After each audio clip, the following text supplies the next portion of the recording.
हमरा सबके त्रुटि में की छलै एकटा संस्थागत विद्यालय सब में जे सोहो आता के जनमानस में सोहो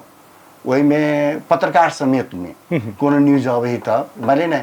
जे हम सब कत कमजोरी से बात फाइंड आउट कर नहीं सोझे जनकपुर के समग्र शैक्षिक अवस्था खराब, समग्र जनकपुर के राजनीतिक अवस्था खराब, समग्र जनकपुर के विद्यार्थी खराब, ई मतलब कहना उचित हमरा नहीं बुझाइए कि हमरा बुझाइए जे नहीं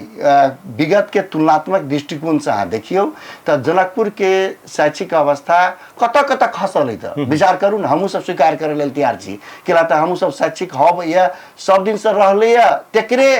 फेरू हबो करे आ एकरा और पहिलका अगर रास आयल छी तो ओकरा हम सब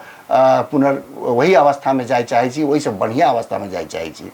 वही से बढ़िया अवस्था ले चाहे छी, तै के लेल हम सब वर्क करब हम चूँकि हमरा सबके जीवने यही में लागल है तो अई पक्ष पर हम सब बहस के लिए हमरा सबके साथी सब आदमी अपन अपन लैकनेस के सब आदमी स्वीकार करे लेल तैयार भेले आ जखनते स्वीकार करे छी तखनते सुधार होय छै।